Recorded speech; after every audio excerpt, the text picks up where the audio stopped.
Assalamu alaikum and a very good evening, ladies and gentlemen. Welcome to yet another engrossing episode of Perceptive Learning Zone. And well, as per the feedback in the previous episode, where we talked about mental health and disparity in the education systems, I was requested to speak a little bit more about it. So today's session will sort of build on what we talked about yesterday and see if we can add some more supporting arguments regarding that. Um, there's still this question that prevails that why is there such an urgent need for effective student support in Pakistan, right? And see, many Pakistani youth, like I said before, they lack the resources and guidance that is needed to navigate their educational and career paths. And effective student support, right? It includes qualified counselors. It includes robust internship programs. It includes development cells, which is of paramount significance when it comes to nurturing their potential and preventing the brain drain, as we see. As per statistics, like almost 15 lakh, in fact, more than 15 lakh Pakistani students left the country in pursuit of better education or employment abroad. So it is definitely going to get worse before it gets better. Now, when skilled professionals like doctors, engineers, IT experts, when they leave Pakistan, the country loses valuable knowledge, it loses experience, it misses out on a lot of innovation potential. And this creates a shortage of qualified personnel, in critical sectors, which include economic growth and development.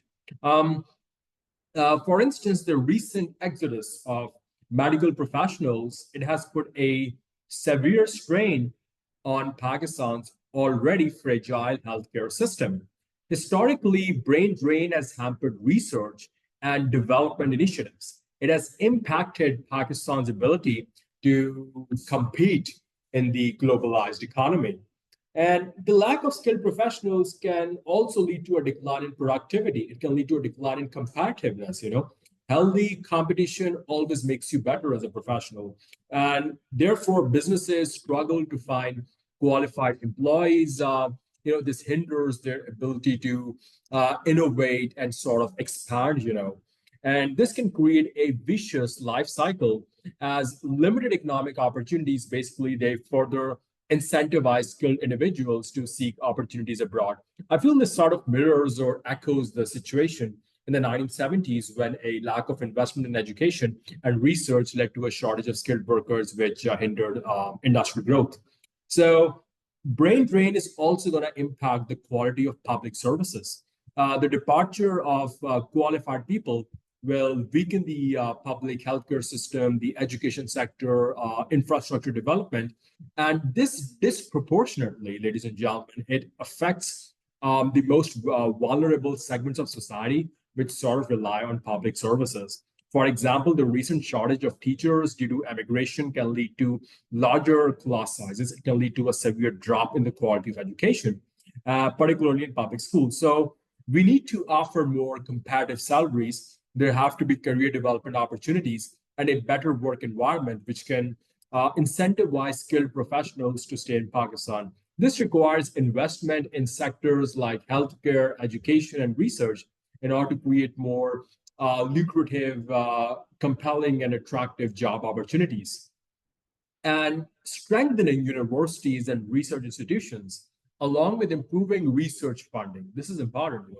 Harvard University, for example, gets 50 billion US dollars in endowment funds. You take the aggregate of all the universities in Pakistan, I think cumulatively they won't have a funding of more than 10 or 15 billion US dollars. That is also a very optimistic figure that I'm throwing at you. So we need to improve research funding in order to create a more stimulating environment for our skilled individuals.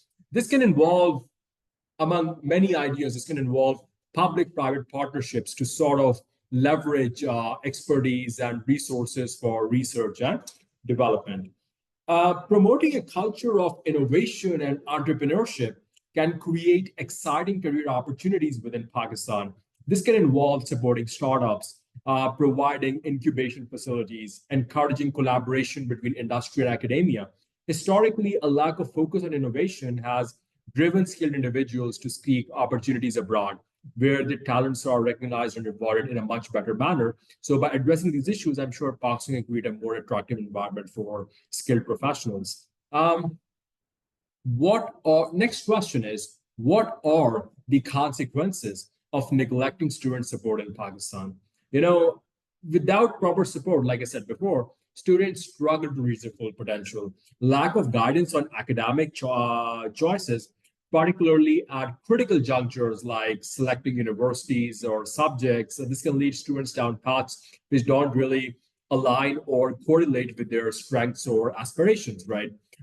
Additionally, the absence of career counseling, it sort of limits your understanding of diverse career options and hinders the ability to make informed decisions about their future, you know.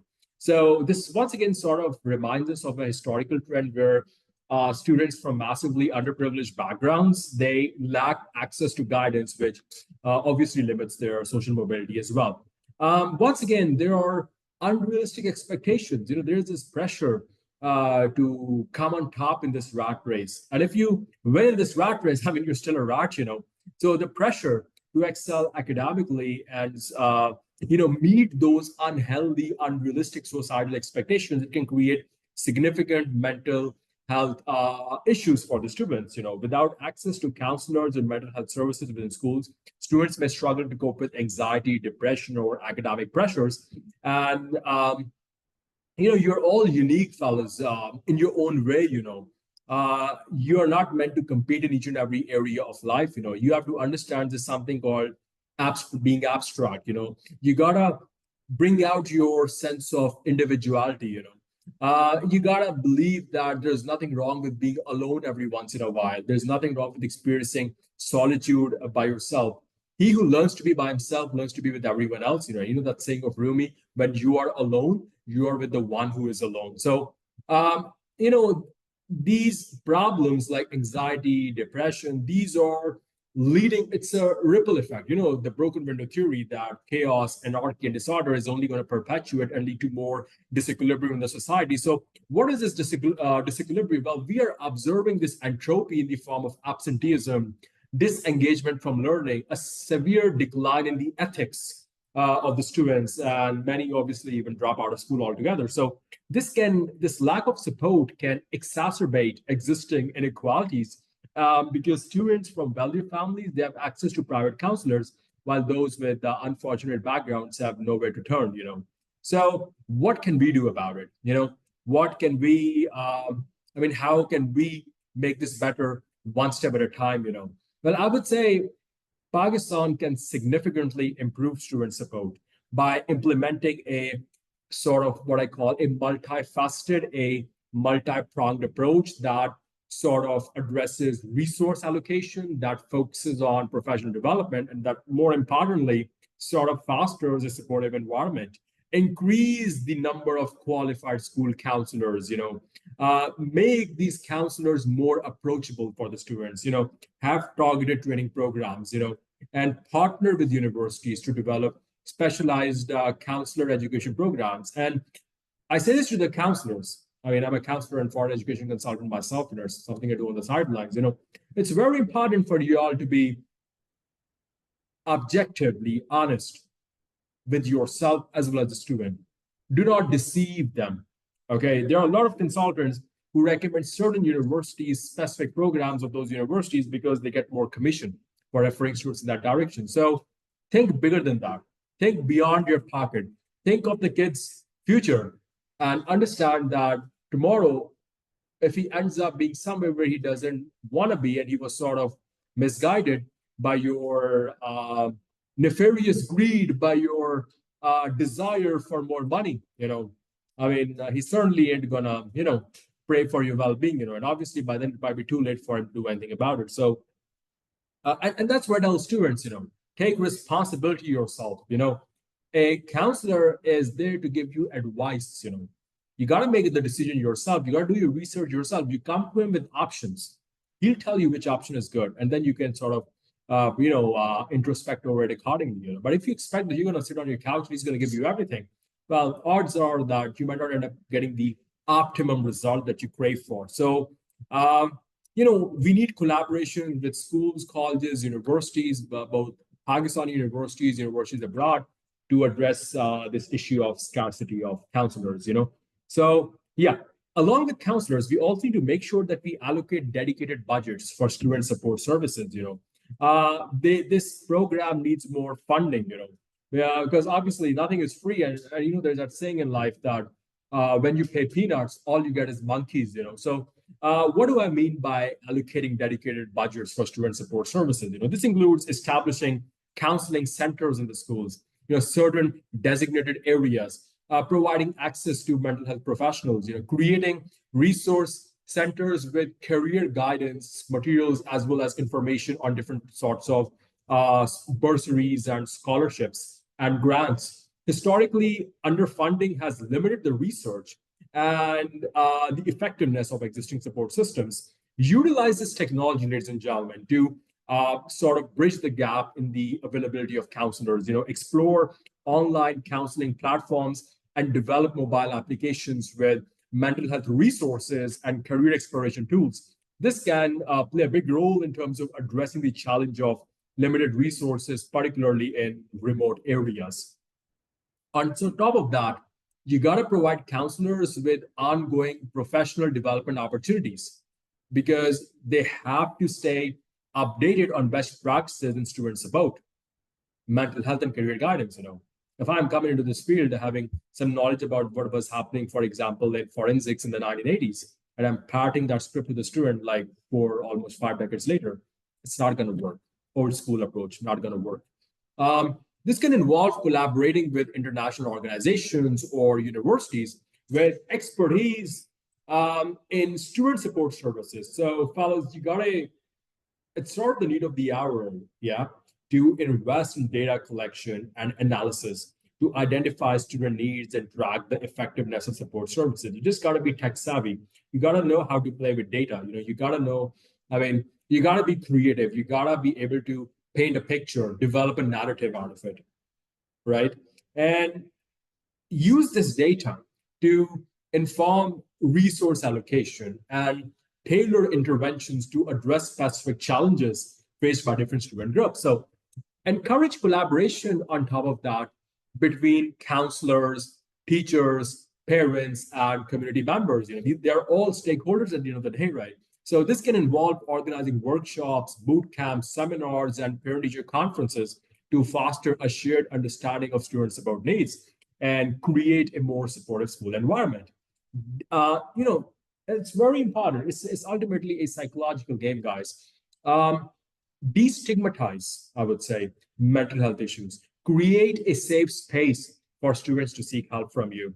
Organize workshops and awareness campaigns on topics like stress management, anxiety, and depression. So this can involve partnering up with mental health organizations to provide training and resources. Move beyond, I would say, move beyond a purely exam centric approach to education. आजकल मसला ये कि हमारे education system का दूर-दूर तक हमारी जो डिग्रीज है उनका दूर-दूर तक स्किल से कोई लेना देना ही नहीं है। So sort of bring skills into the equation, integrate these life skills, social emotional learning programs and extracurricular activities into your curriculum. This can help students develop resilience, coping mechanisms, and well-rounded personalities. If I look at my academic background, I feel like my O-level school, no doubt, it was a great place when it came to inculcating ambition and ethics and discipline and recognizing one's sense of individuality. But I feel that on the downside, it didn't really encourage us to pursue extracurriculars. It's sort of, I feel like had it done, it could have helped us even more. You know what I'm saying? So these are important because they help you develop resilience. They help you establish a certain pain barrier, on the physical as well as the psychological paradigm. They strengthen your coping mechanisms, and bottom line, they sort of lead to well-rounded personalities which address the historical emphasis. And you need to obviously address the historical emphasis on rote learning. Why do you got to rote learn something when you can so easily get it out of a book or a manual or an article or a blog, right? So create a school environment, bottom line, that celebrates diversity, inclusivity, versatility, and fosters a sense of belonging for all the students. implement anti-bullying measures, and provide support for students from marginalized backgrounds. This can help create a more inclusive learning environment where all students feel valued and supported. And I'm sure if we take these steps, um, the change is not going to come overnight, right? But hopefully in 2, 3, 4 decades, God willing, right, we get to see something come out for the better.